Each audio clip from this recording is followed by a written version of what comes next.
திருப்பரங்குன்றம் வரலாறு. ஒரு காலத்தில் அசுரர்களின் அரசனாகிய சூரபத்மன் தன் சகோதரர்களான சிங்கமுகன் மற்றும் தாரகாசுரனுடன் சேர்ந்து மூவுலகங்களையும் கொடூரமாக ஆட்சி செய்தான். அவனது அதீத சக்தியும் காரணமாக தேவர்கள் அனைவரும் துன்புறுத்தப்பட்டனர். இந்திரன் உட்பட பல தேவர்கள் சிறையில் அடைக்கப்பட்டனர். யாகங்கள் நிறுத்தப்பட்டன. தர்மம் சிதைந்தது. உலகமே அச்சத்தில் மூழ்கியது. துன்பத்தில் தவித்த தேவர்கள் அனைவரும் சிவபெருமானையும் பார்வதி தேவியையும் சரணடைந்து தங்களை காக்குமாறு வேண்டினர். அப்போது உலகத்தை காக்க சிவபெருமானின் தெய்வீக ஞான தீப்பொறிகளிலிருந்து ஆறுமுகனாக முருகப்பெருமான் அவதரித்தார்.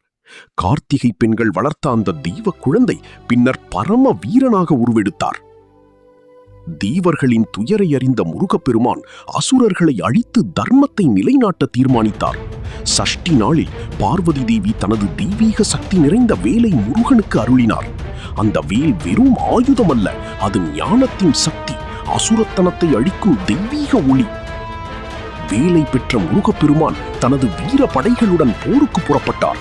அவருடன் வீரபாகு உள்ளிட்ட நவவீரர்கள், அண்டாபரணர், உக்கிரமூர்த்தி போன்ற பராக்கிரமமான படைத்தலைவர்கள் இணைந்தனர்.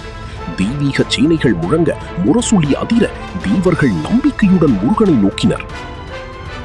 6 நாட்கள் நீண்ட அந்த மாபெரும் யுத்தம் சஷ்டி போர் என போற்றப்படுகிறது.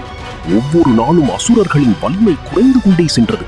தாரகாசுரன் வீழ்ந்தான், சிங்கமுகன் அழிந்தான். இறுதியில் சூரபத்மன் பல மாய வடிவங்கள் எடுத்தும் முருகப்பெருமானின் வேலின் முன் நிலைக்க முடியவில்லை. இறுதியில் சூரபத்மன் ஒரு மாபெரும் மரமாக மாறினான். உடனே முருகப்பெருமான் தனது வேலை எறிந்து அந்த மரத்தை 2ஆக பிளந்தார். அந்த 2 பாகங்களும் மயிலும் சேவலுமானது. அவற்றை அழிக்காமல் கருணையுடன் தன் வாகனமாகவும் குடிச்சின்னமாகவும் முருகப்பெருமான் ஏற்றுக்கொண்டார். இதன் மூலம் அவர் வெறும் போர் வீரன் மட்டுமல்ல, கருணையின் கடலும் என்பதை உலகறியச் செய்தார். சிறையில் அடைக்கப்பட்டிருந்த தேவர்கள் அனைவரும் விடுவிக்கப்பட்டனர்.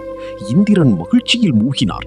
உலகம் முழுவதும் தர்மம் மீண்டும் நிலைநிறுத்தப்பட்டது. தேவர்களை காத்து உலகத்தை மீட்ட முருகப்பெருமானுக்கு நன்றி கடனாக தேவர்களின் அரசனான இந்திரன் தனது மகளான தெய்வானையை திருமணம் செய்து கொடுத்தார். அந்த தெய்வீக திருமணம் நடைபெற்ற புனித ஸ்தலமே திருப்பரங்குன்றமாகும். திருப்பரங்குன்றத்தில் நடைபெற்ற அந்த திருமணம் வெற்றி பெற்ற வீரனுக்கும் தெய்வீக அருளுக்கும் இடையேயான சங்கமமாக கருதப்படுகிறது. இன்று வரை அந்த தலம் முருக பக்தர்களின் இதயத்தில் சிறப்பான இடம் பெற்றுள்ளது. சஷ்டி விழாவும் திருக்கல்யாணமும் ஆண்டுதோறும் மிகுந்த பக்தியுடன் கொண்டாடப்படுகின்றன. இந்த வீடியோ பிடித்திருந்தால் லைக், ஷேர் அண்ட் சப்ஸ்கிரைப் செய்யுங்கள்.